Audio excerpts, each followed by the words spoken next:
Eu já recebo isso daí todo dia. Nossa, entendeu? deve ser um porre, cara. Nossa, não, assim, é porque agora, como eu já tenho, assim, um reconhecimento, é menos. Mas no começo, amor, Agora era eles mandam demais. assim, ó, meu pau tá meio estranho com umas verrugas. Agora, o que que é? adolescente manda muito. Adolescente? Adolescente manda muito. Eles têm uma insegurança muito grande em relação ao tamanho do pênis. Aí manda foto e manda assim, doutora. Eu acho bonitinho quando chama de doutora, sabe? Porque faz tempo que eu saí de consultório, mas eu acho bonitinho. Doutora, você acha que o meu pênis é normal? Meu pênis vai crescer. Eu tenho tantos anos, meu pênis tem tantos centímetros. É pequeno, é grande, é torto pra direita, é torto pra esquerda. Então, assim, eles ainda têm muito essa dúvida. Como que funciona o desenvolvimento do pau no jovem, na criança, no jovem adulto, até o adulto?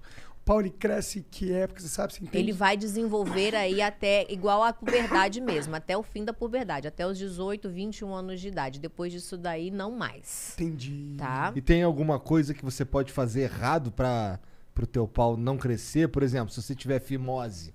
Não, não. A fimose, ela não interfere no tamanho do pênis. O que acontece... O que Cara ele tá tá rindo ali, gente? Ele tá assim, que perguntas são essas? Pô. A gente tá curioso, quer saber, pô? Como Dia é? do sexo, vamos falar de Dia do- piroca, vamos velho. falar Manda de quê? manja rola, meu Não, eu tô adorando. É porque eu tô vendo você mandar na lata. tá você literalmente- perguntou se tá fimose na lata, meu. Foda-se, é isso. E eu respondendo natural, né, gente? A gente fala de rola igual quem fala de água.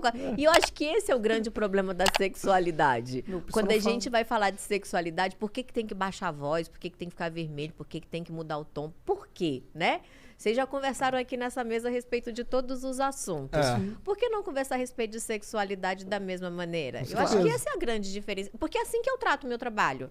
Eu falo disso. Ele perguntou, eu fui mandando aqui a resposta. mas O nem outro não pensou, começa a rir ali. Eu falo, ai, gente, o que eu vou? Ficou vermelhinho, Eu bichinho. tentei não atrapalhar, me desculpa. Não, pode Mas então, participar, não tem problema fimose não. não atrapalha. Não atrapalha Entendi. no crescimento No crescimento. do pênis. Existe algo que atrapalha no crescimento do pênis? Baixa testosterona na infância.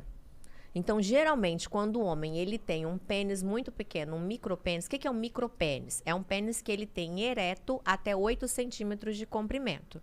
E quando a criança ela vai centímetros, eu ereto, penso aqui, assim, é ó. um batomzinho. É o que a gente chama de pênis batom. Caralho, é bem pequenininho. É. É quase o dobro do meu.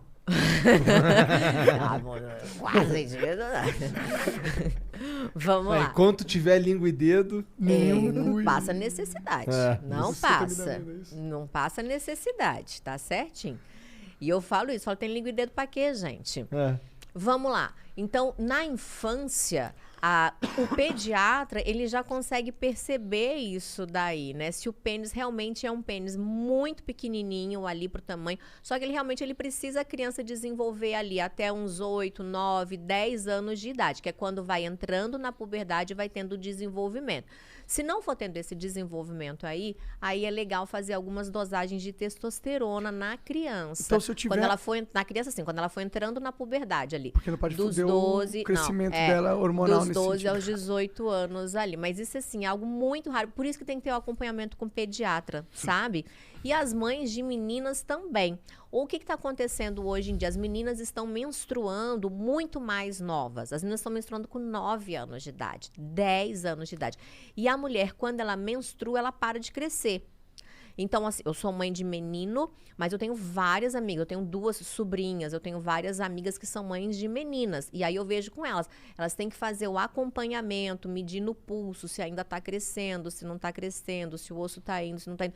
Para saber se deixa menstruar ou se tardia essa menstruação para a menina continuar crescendo. Minha E filha tudo mais isso é pediatra. Minha filha mais velha, ela tem esse lance que tu falou. O lance da, Ela tá com que da idade? puberdade precoce. Ela tá com 8. Mas assim, a gente começou a notar algumas diferenças. Por exemplo, o seio começou a aparecer e tal. Aí hoje em dia ela faz um tratamento lá, Isso. mais de uma injeção que ela Isso. toma. E pra Hormônios, segurar pra isso segurar. daí. É. Exatamente. Porque imagina, é uma criança de 8 É. anos. É uma criança, gente. 8 anos é uma criança, Sim. né? Total. E aí começa a ter pelo pubiano, pelo na axila. Daqui a pouco menstrua. Menstruou para o crescimento, né? Para E, mesmo, total? Tipo, dá uma altura, assim, reduzida, dá uma entendi, reduzida entendi. drástica no crescimento, na altura da Pode criança, crer. né? Entendi. Então, por isso que faz esse retardo hormonal aí. Só que da mesma forma que faz o retardo hormonal para a menina, pode fazer o estímulo aí para os meninos também. Por isso que tem que ter o acompanhamento com o pediatra. Eu Entendi. lembro que quando eu era criança, minha mãe levava nos médicos e eu ouvia umas histórias que era moda, os caras davam um hormônio do crescimento pros moleques. Era mó moda antigamente. Não era necessariamente pro cara que tinha micropênis, mas achava que o cara ia ser baixinho. Eu lembro que os pais eles ficavam meio inseguros do filho e ficavam tochando os filhos. Tem algum perigo de você pegar uma criança que é normal, não tem nenhuma deficiência hormonal, e você, por exemplo, dar o hormônio de crescimento para ela quando ela é criança? Olha, eu não vou saber te responder essa pergunta porque já não é da minha área. A gente já vai falar da questão hormonal, né? Mas de sexualidade a gente tá aí pra responder tudo. Beleza. Não, eu fiquei com essa dúvida. É porque eu não sei mesmo. Mas tá? se, por exemplo, se eu der esse remédio para um moleque que tem um pênis normal, Aham. o pênis dele vai crescer? Se eu der? Não, porque ele não vai crescer só o tamanho do pênis. Ele cresce a criança como um todo, o desenvolvimento dele como um todo. Entendi. Entendeu? E a testosterona nessa época aí faz o pau ficar maiorzão? Tipo, o que aconteceu com o Kid Bengala? E não sei, minha já que aí foi a própria natureza, né? Veio da natureza daquele jeito ali. Mas tem um dizer que diz, se Deus fez é porque cabe. Tem uma galera que é Dizem que defensor cabe. dessa área aí, né? Bom, a gente tem pessoas que trabalham Deus aqui que dizem fez, que cabe. é porque cabe.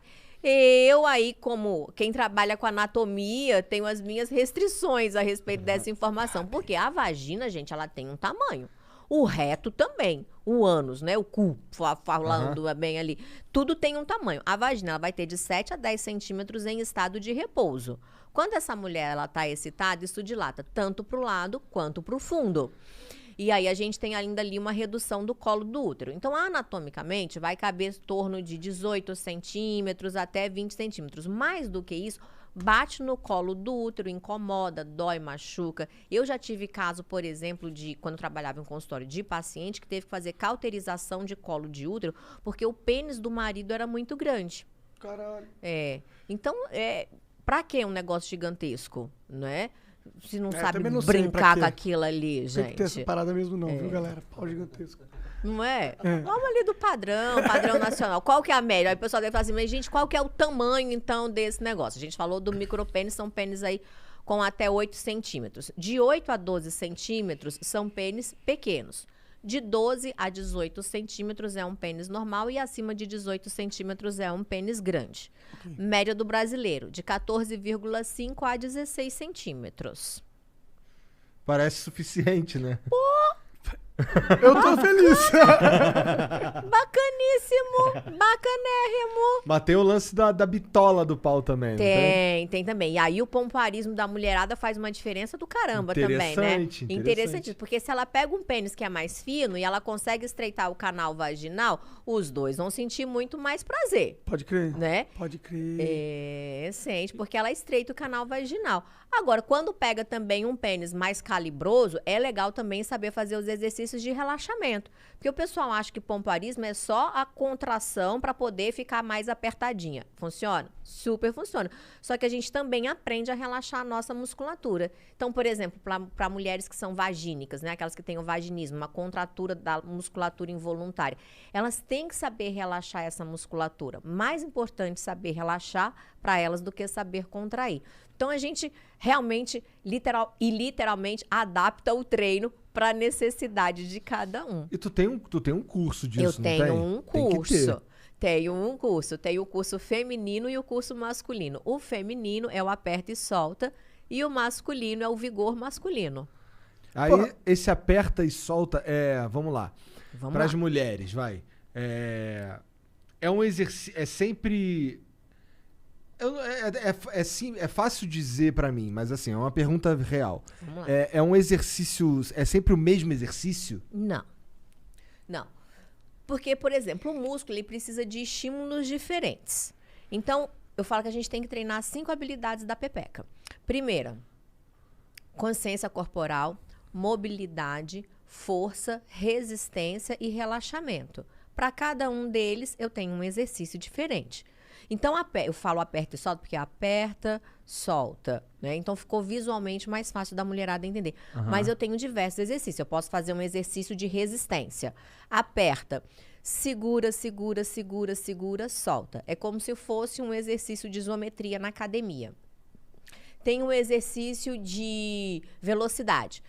Contrai, solta, aperta, solta, aperta, solta, aperta, solta, aperta, solta rapidinho. Então, já tô treinando mais velocidade. Eu consigo exercícios de força, porque do mesmo jeito que tem os pesos masculinos, tem os pesos femininos também. Então, tem os cones vaginais. A gente tem os acessórios para trabalhar essa musculatura. Então, esse cone, ele vai aumentando de peso. Eu tenho uma mudança de estímulo. Eu não tenho apenas o cone. Eu tenho o cone, o personal e o Benoit. Benoit são aquelas duas famosas bolinhas e o personal é um vibrador, que para o treino tem que ser pequeno e fino. Porque eu brinco, se você treinar no grande e grosso, o dia que você der o azar de encontrar o pequeno e fino, você não impressiona ninguém, né? Pode crer. Treinou no pequeno e fino, impressiona todo mundo. Pode crer. Vou emprestar uma caneta pra mim. Não... Ô, caneta é top! Caneta, bicha, é porreta, viu? Caneta não é pra qualquer um, não. Inclusive, na Tailândia, por que o pompoarismo ele também tem uma conotação sexual muito grande? E aí vem o meu trabalho de desmistificar tudo isso com a mulherada também. Porque na Tailândia, lembra que eu falei do Oriente? Então, começou lá na Índia, subiu para o Japão. Quando chega no Japão, as geishas, elas adaptam o treino utilizando as contas dos seus colares. Então, elas começam a colocar o colar dentro da vagina para fazer força. Foi daí que surgiu o acessório bem lá. Entendi. Isso. Essas bolinhas, né? E são as bolinhas. Ah, as bolinhas tailandesas? É, também tem as bolinhas tailandesas. São diferentes. Que são diferentes, que são aquelas miudinhas. Geralmente elas vêm em conjunto de 5. A bolinha tailandesa, ela é mais utilizada para a prática de sexo anal. Que é para poder ir adaptando a musculatura ali enquanto vai puxando. Ajuda né? também contrai e solta no sexo anal para as mulheres? Ajuda, porque aprende a relaxar também essa musculatura. E outra, uma pessoa que ela faz sexo anal frequentemente, o que é um sexo anal frequente? Mais de 3 vezes por semana. Tanto faz ser hétero, homo, não interessa, gente. Mais de 3 vezes por semana. Já tem estudos comprovando que se ela fizer 3 vezes por semana aí, por um período grande, ela começa a ter perda de força nessa musculatura. Então, ela vai começando a ter flatos. É os famosos peidinhos aí, né? Vai perdendo os peidos, daqui a pouco tá perdendo fezes. Então, a gente precisa realmente trabalhar essa musculatura. Pode crer. É. Interessante.